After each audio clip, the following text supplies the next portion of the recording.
The O Cannabis Conference and Expo returns to Toronto June 1st through the 3rd, and there's still some good booth locations available. This exciting event is free for cannabis retailers and will feature Tommy Chong receiving a Lifetime Achievement Award at the O Cannabis Industry Awards. For more information about exhibiting or to register to attend, go to ocannabis.com. That's OCANNABIZ.com. Welcome back to the Talking Hedge. I'm Josh Kincaid, capital markets analyst and host of your cannabis business podcast. Today we're going to take a look at Curatio CBD, a full spectrum CBD product. Take a look at their pitch deck and rate them on the 7 tips to a successful investment deck. Number 1, will they identify their business plan goals? 2, do they know their audience? 3, do they understand the market? 4, will they identify needs and roadblocks? 5, do they know what sets the business apart? 6, will they introduce the team and products? And 7, will they create a summary? To help us look at this investment deck is Katrina Gogowski, angel investor and attorney. Katrina, thanks for being back on the podcast. Thanks, Josh. All right, so let's take a look at Curatio. Here's the 7 tips to a successful investment deck. We'll get to that eventually. So Curatio, the Tesla of the CBD market. I'm short Tesla. Just throwing that out there. I don't know about that comparison. Self-driving cars, solar panels, batteries, or maybe they don't have any products that actually sell. They're just selling energy rights. Maybe that's it. All right, we digress. Let's move forward. Curatio Life Sciences proposition. They want to raise $1 million by issuing convertible notes. So they're going to be offered a minimum $25,000 with a 7% interest rate, with a discount of 20%.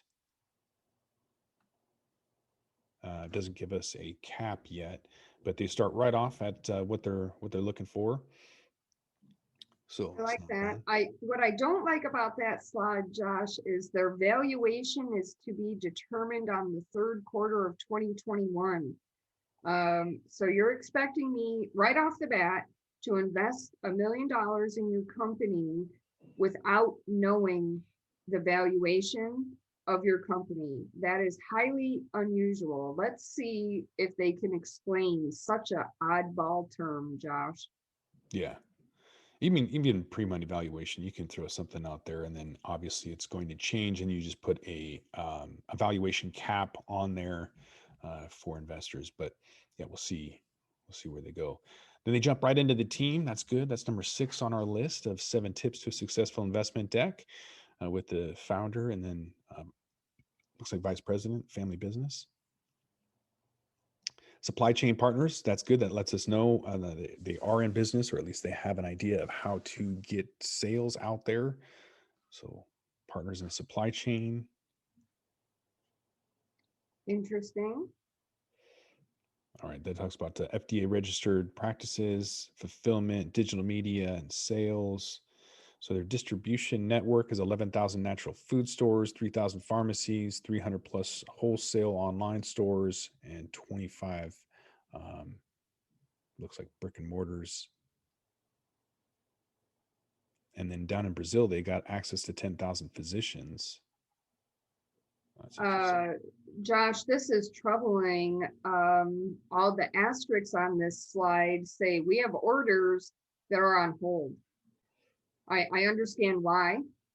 We've all had struggles during 2020, but this is troubling because CBD sales have continued during the pandemic, and other people are selling their product. And I understand that brick and mortar stores may have had closures and lockdowns, which may help this. But let's see if they have actual sales, Josh, or if this is just I'm going to sell my stuff in the future. Right. Yeah. So it looks like they did have their distributor holding up some orders due to the pandemic, and then there was some signed contracts, but still awaiting the first order. So seems more like a letter of intent, but we'll see if there's some actual sales and numbers. So secret sauce, or what makes their product unique, sets them apart, is that They've fine-tuned some cannabinoids. It's THC free. So it's using a patent pending process for CBN, providing THC full spectrum entourage effect. It's good. That's I like the full spectrum aspect of this product. That's good. So delivery matters. So most CBD oils exhibit 6 to 8% absorption. Most nano emulsions increase absorption to 40%. Curatio increase absorption to 70%. So a lot of people are talking about, nanoparticles or nanotech, and other faster ways of bioavailability. So good thing is you might not overdose. It's going to happen a lot faster. Bad news is it really is going to require you to know where your product came from, because if you're in an area that has heavy metals, toxic, heavy metal buildup, this nanotech can cross that blood-brain barrier a lot faster, and it'll bring with it any impurities. So if you have heavy metals, it'll bring that. And you don't want that. That's what I'm saying. Well, they do state that they are a GMP facility, so that's a good sign. More about the secret sauce and how their delivery systems are crucial. They have a checklist here with specifications, whether it's isolate, broad spectrum, full spectrum. I like their chart based on their competitors, but they should have named their competitors, Josh. An isolate brand. Okay, which one? The broad spectrum brand. Which one? Mhm. So this is an interesting way to go about it.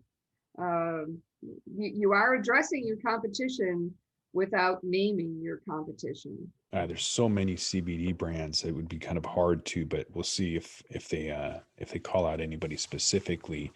They do, to your point about GMP, or pharmaceutical grade standards. They are GMP certified, FDA registered manufacturing facility, all those good things, ISO certified. I like the QR code on the package that the consumer can review the COA. I'm starting to see that be a requirement in some places. So that really indicates a knowledge of the industry to be ahead of the curve there. That's wise. All right, so here's the products they've got. So some oral and topical products with some MSRP pricing, anywhere from $50 to $70 on the topicals and $35 to $90 on the oral products. Curatio, they have a promotional support program. So comprehensive digital marketing, advertising, public relations, blog contents. Look at this number, Josh. We have a CAC, customer acquisition cost of 41 cents. That is remarkably low. We got some financial projections here. So revenue and expenses. These are projections. That's great. They've done some math. I think that's good. I would really like to see actual product sales. Yeah, I think all these revenues are estimates, estimated projections and CapEx. So cash flow analysis, again, we've got revenue and expenses, product cost, net income, cumulative cash flow. These are still projections for 2021, Josh. All right, life science value proposition, valuations by the third quarter 2021 is going to be somewhere between 5 and 10 million. Using a $5 million discounted valuation of 20%, that turns out to be $4 million. I like the actual real live example, but they have not yet given a valuation. So finally get some future value. They expect to have a 4-year projection revenue, 22.8 million, and projected Cure Life Science valuation of 100 million for a potential of a 25x initial investment return. Well, let's see if they meet the 7 tips to a successful investment deck. Did Curatio identify their business plan goals? Yes. All right. Did they know their investor audience? They used lots of buzzwords that investors like. And I think that they have a marvelously wonderful draft pitch deck. Once they get some real numbers into their pitch deck, I think it's going to be really good. but without any real numbers in their pitch deck, I got to give them a half a point there. Do they understand the market? They do talk about the difference of their product. They do talk about the technology of the nanoparticles. They do talk about the nanoparticles being better absorbed than some other products available. I'll give them a half a point. All right. Do they identify needs and roadblocks? I think that their biggest identified need and roadblock is the pandemic, and they're blaming the pandemic on their lack of sales, which is a perfectly valid thing. But if they have product sitting in a warehouse somewhere, they could be selling that product today. And while they identified the needs and roadblocks, being GMP certified, being hooked up with FDA approved and regulated businesses, this is all good. And that tells me that they have identified the need and the roadblock. They get half a point, John. I don't think they need to address unnecessary issues like Delta 8, for example. If you're not producing Delta 8, you don't necessarily need to say that it's illegal or you can't process it. But I do think that you should identify something to say, like, if we wanted to produce this particular product at the moment, it's not legal. That way that's letting the investor know that you've done your due diligence. You know that there's roadblocks out there. The FDA is going to be an issue. So there needs to be your own slide for the pandemic and for your roadblocks. So I would agree with you on that, half a point there. Knowing what sets the business apart, they did kind of have a few slides with secret sauce. What's your take on that? Nanoparticles are not unique. Full spectrum is not unique. They talk about their patents on their sonication technology. I don't even know what sonication technology means because they didn't define it. Sonic indicates sound. So that's just, they missed an opportunity there to sort of explain to the non-scientific investor what their secret sauce is. And then I really think that their failure to identify by name their competition is a problem. I don't think I can really give them a point, Josh. All right. They did introduce team and products. They introduced the team right off the bat and then waited towards the end to introduce their topicals and tinctures. They met the requirements. Yeah, I would say that if your secret sauce is this rapid bioavailability like 10x, and that your secret sauce is the CBD itself, or this nanotech, then I would maybe explain, like you said, Katrina, about the sonication technology and put that towards the top. Generally, that's why you have the founders at the very top. The team is because you have something that's scientifically challenging or that makes your team unique. So, all right, creating a summary, a call to action. Did they meet number 7 on our 7 tips to a successful pitch deck? Yes, but they didn't make it a summary. It was the very first slide. This is what we want, and this is why we want it. And so they did have an ask. They did have a call to action. And we've already addressed the problem with their call to action without evaluation at all. I mean, just slap evaluation on there, and and if the investor doesn't like it, the investor can negotiate the valuation. So I do think that they get a point there. They've gotten further than most of the slides we look at, Josh. Yeah. So it's a 4.5 out of 7 on our 7 tips to a successful investment deck, giving them a 64%. So not too shabby. I would like to make a comment, some hints for folks that might be working on their own pitch deck.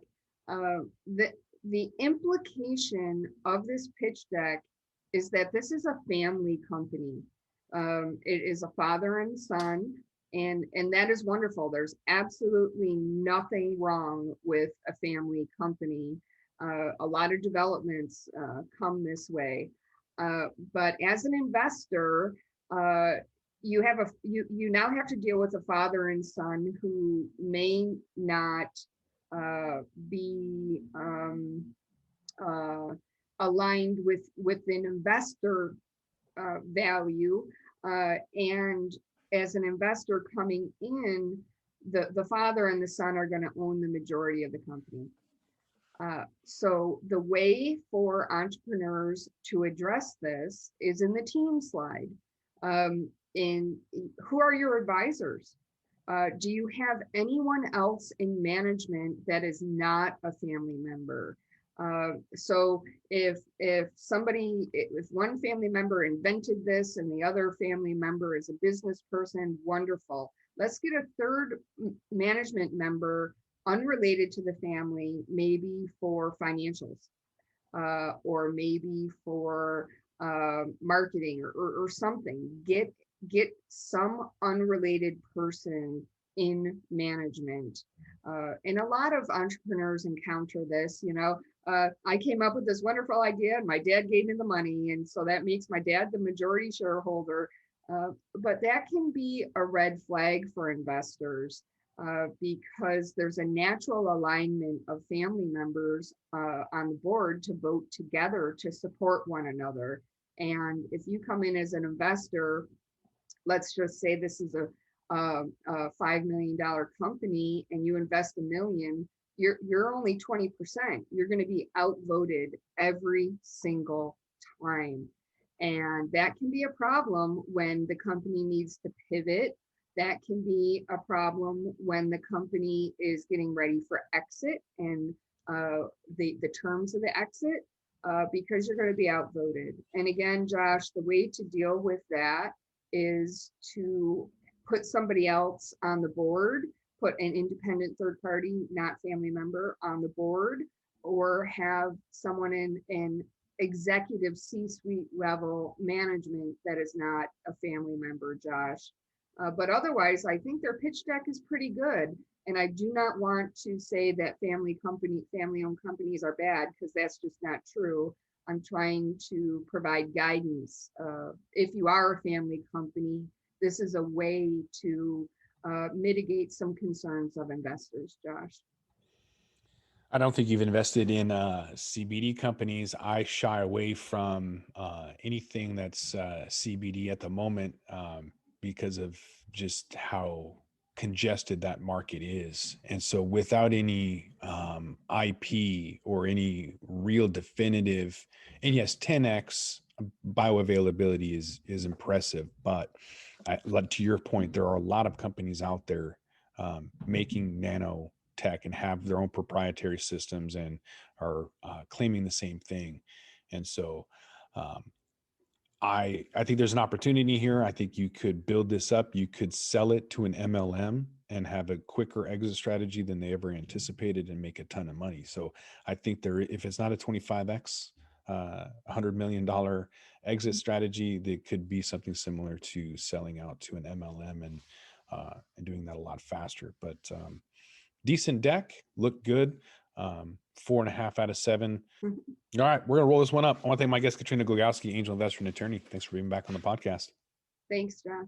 With that, we're gonna roll this one up. I'm Josh Kincaid. This is the Talking Hedge. Don't forget to like, share, and subscribe, or don't, and I'm out. Don't forget to smash that like button on your way out and check out these other videos that we've got.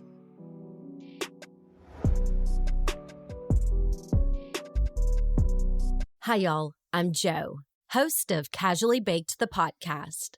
If you're curious to explore the highly responsible side of cannabis, farming, and legalization, I'm here to help lighten the stigma and build your canna confidence. Download episodes now of Casually Baked, the podcast, wherever you listen to podcasts. And journey with me through the evolving cannabis culture and discover how and why people like you are adding cannabis to their wellness toolkit. It's time to get casually baked.